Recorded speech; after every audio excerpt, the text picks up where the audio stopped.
She has a really cool idea about reality show. How about we get a bunch of activists together, make them compete for resources for their causes, and measure the success using social media metrics.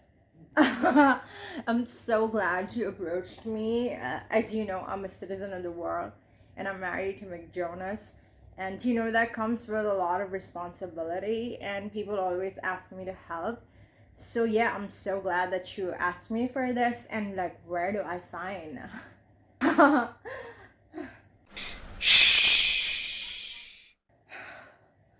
Every time I tell myself shit can't get worse than this, and then it does. It just does. I have to stop saying that. So Priyanka Chopra, Usher and Julianne Hough are to host a CBS series called The Activist, in which 6 activists will compete against each other in challenges, and their success will be measured using social media metrics. I'm not impressed. I'm not impressed. Am I wowed? No. And I fucking wish this was just another episode of Black Mirror, but it is not. This shit is real. There is so much that's wrong with this, so let's just get into it. Let's start with the hosts themselves, shall we? So Usher is known to go to strip clubs and pay workers there with what he calls Ush bucks, which is fake money. Yo, it's not funny. It's really not funny. Julianne Hough has done blackface for Halloween 2013. And where do I even begin with Priyanka Chopra Jonas? Match.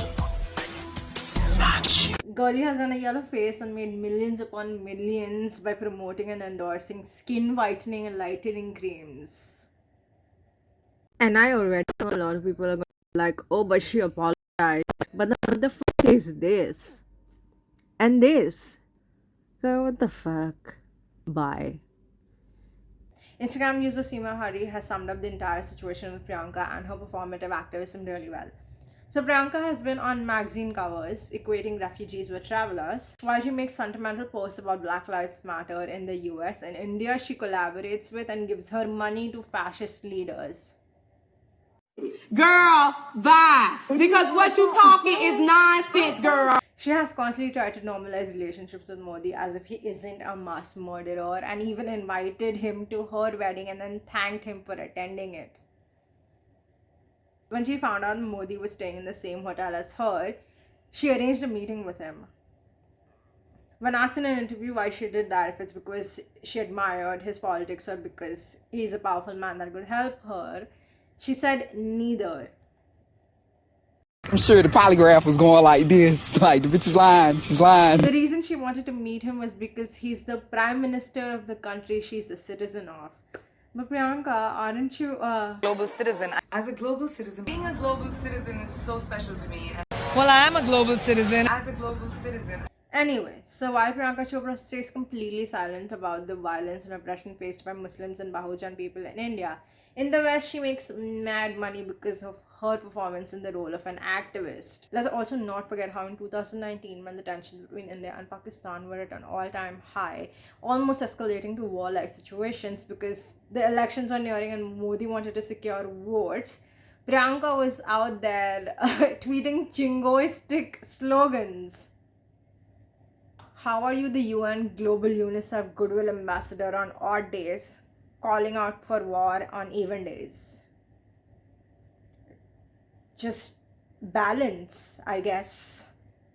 When called out for it by a Pakistani woman, being the diplomat that she is, she gave a very diplomatic answer. There you go. Hi, Priyanka. Hi, what's your name? Aisha. Hi, Aisha. So, it was kind of hard hearing you talk about humanity because as your neighbor, a Pakistani, I know you're a bit of a hypocrite because you tweeted on February 26th, Jai Hind, hashtag Indian Armed Forces. You are a UNICEF ambassador for peace and you're encouraging nuclear war against Pakistan. There's no winner in this. As a Pakistani, millions of people like me have supported you in your business of Bollywood, and you want nuclear war. I hear you. Whenever you're done venting. Got it? Done? Okay, cool. So, I have many, many friends. Thanks, girls. I have many, many friends from Pakistan.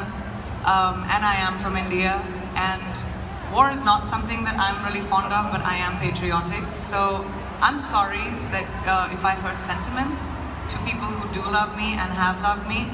But I think that all of us have a sort of middle ground that we all have to walk, just like you probably do as well. The way you came at me right now, girl, don't yell. We're all here for love. Don't yell. Don't embarrass yourself. But we all walk that middle ground. But thank you for your enthusiasm and your question and your voice. Not only is this diplomatic and vague and not a real answer, it's also condescending as hell, because what the fuck is girl don't yell? If I was that girl, I'd jump on the fucking stage. Security be damned. Alright, that was it.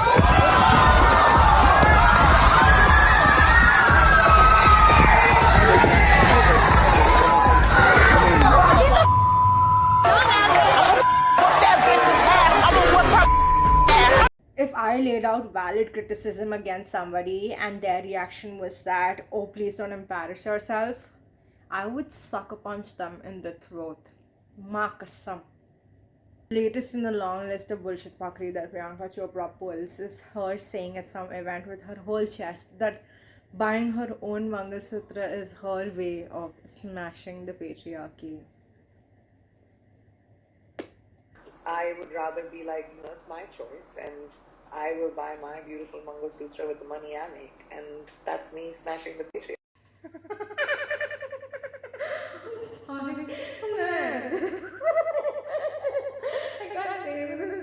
OP India has already picked it up and is circulating how feminists are hating on Priyanka Chopra for wearing a Mangal Sutra. Did someone tell them that the Mangal Sutra is worth 3 lakhs or something? Priyanka Chopra does all this and you guys say she's not intersectional. Who the fuck said she's not intersectional? Priyanka Chopra is right at the intersection of choice feminism and Savarna feminism. Okay, I get it. I get it if she wants to like promote Hindu culture or look like one exoticized, unique thing among the white people that she lives with. But please just do it by saying that you're promoting Hindu culture. Like, stop dragging feminism into it. Like, just stop doing it in the name of feminism. Like, people will lap it up if you say it's Hindu culture. The whites love it. You don't have to drag feminism into it. Like you really don't. Signifiers of marriage have never been feminist and will never be feminist no matter how you paint it. So go on with your life with your cute husband and your cute surname and your cute 3 lakh Mangal Sutra and just leave feminism out of it. It's simple.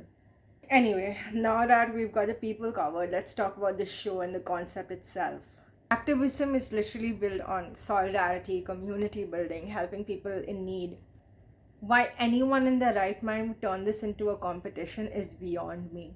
The show is literally antithetical to the spirit of activism. Moreover, let us not forget how in India hundreds and hundreds of professors, writers, activists, artists are languishing in prisons after being slapped with non-bailable offenses like the UAPA just because they protested against the government. But nah, a reality show with activists is exactly what we need while activists in real life are being jailed and maimed and murdered. When I first heard about the show, I was just like, why won't you just take the money that you're using in making this show and give it to the people who actually need it? And guess who said the same thing? Jamila Jamil. I cannot believe Priyanka Chopra is making me agree with Jamila Jamil. Priyanka Chopra is actually out there making Jamila Jamil look sensible. Then again, like some people have already pointed out, Jamila Jamil is probably bitter that they approached Priyanka Chopra before her, who in her opinion, which is the only opinion that matters, is the better Desi girl. Other people have obviously highlighted the same. Green Golia commented saying that they have the budget to bring on huge celebrities, why do they make them compete for resources? And honestly, that is so fucking true because I know so many mutual aid fundraisers that are literally running dry. NGOs and activists are underpaid and overworked. Organizations are literally underfunded. Social workers are literally burnt out because they cannot help every single person that reaches out to them. It is not in their capacity. The society is too fucking big for only people who call themselves activists to shoulder such responsibilities. Sophia Lee points out the same, saying that the show perpetuates the Western idea that activism is a competition, and two, reserved for an activist rather than the role of every citizen. Another very obvious question that pops up in my head is, why must we have to center individual celebrities when talking about social change and progress? I guess it is important for shit to be entertaining and palatable if you want the general population to tune in and show any kind of interest. At least that is the message the show is sending anyway.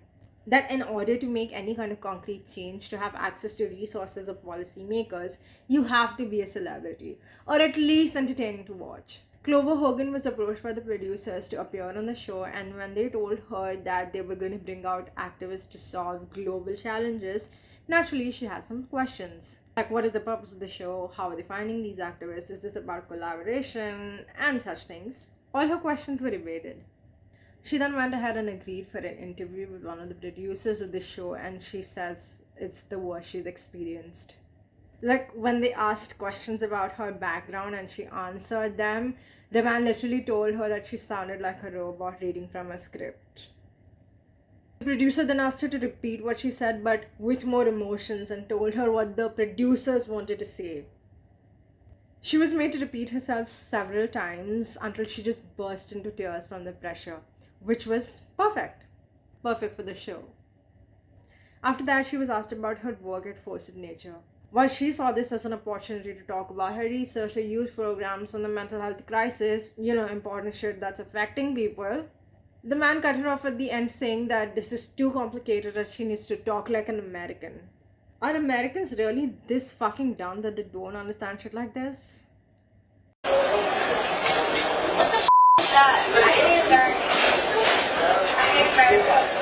This whole thing is giving me very BTS dumbing down their songs because the Western audience is fucking dumb. At the end, the producer revealed how the whole thing was a competition and that activists would be made to go against each other to compete for resources for their causes.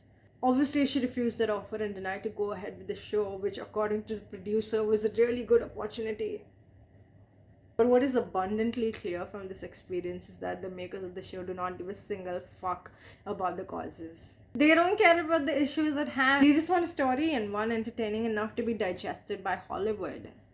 And honestly, none of this is the worst. The worst thing about this literal shit show for me is that they will measure success on social media metrics.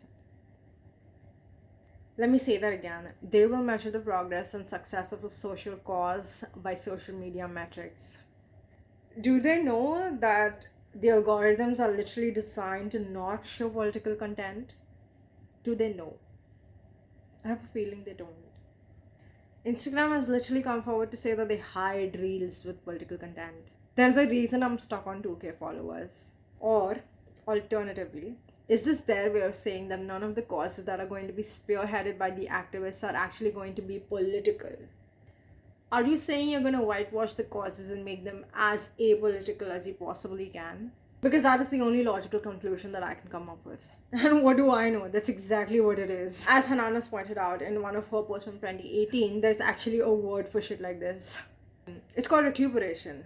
In the sociological sense, it is the process by which politically radical ideas and images are twisted, co-opted, absorbed, diffused, incorporated, annexed, and commodified within media culture, and thus become interpreted through a neutralized, innocuous, and more socially conventional perspective. So when you hear shit like Hello Kitty says ACAB or Free Kashmir and Stay Hydrated, you know what you're looking at. It's like when someone asked Jamila about her skin, and she said that she has clear skin because she supports trans rights, instead of just saying that she has thousands and thousands of dollars and access to the most knowledgeable and experienced dermatologists. Yeah. But honestly, you should not be sweating so much about a reality show, and as our Dekar points out, anyone who qualifies as an activist in the global south has always operated on the same exact premise. An activist is almost always an upper caste elite who picks up and drops causes as per their convenience. Anyone else who does not follow this protocol but is directly impacted by such causes is not an activist, but most likely incarcerated. So it is not like activism has not already been turned into an aesthetic thanks to late stage capitalism, but that does not make this any less jarring to see. And I beg you, please, please do not hate watch this show like you hate watched Indian matchmaking. I'm begging. That pile of Brahminical patriarchal dumpster fire ended up getting nominated for an Emmy. So please don't give this shit any more promotion than it has already gotten thanks to the outrage. In fact, if the makers of the show have even a single shred of dignity left, they're gonna pull back the show looking at the reaction that they're getting, because jeez. There's so much more that I could say about this, and there's so much more that I'm feeling that I just simply cannot put into words. This is mostly why I'm depending on so many other people to be able to articulate my thoughts well. I'm gonna end this video by saying what Gina Martin says. Right now, activists across the globe can't even call themselves that because they risk losing their lives. This show positions organizing as some sort of performative competition when the very essence of activism is about community solidarity, not ego, metrics of success, and winning. If you made it so far and watched the entire video, which not many people do, thank you so much. I really, really appreciate the support. If you like the videos that I'm making, please like, share, and comment, and subscribe. And I hate saying this because it's so fucking weird. But anyway, I enjoy making videos. Bye.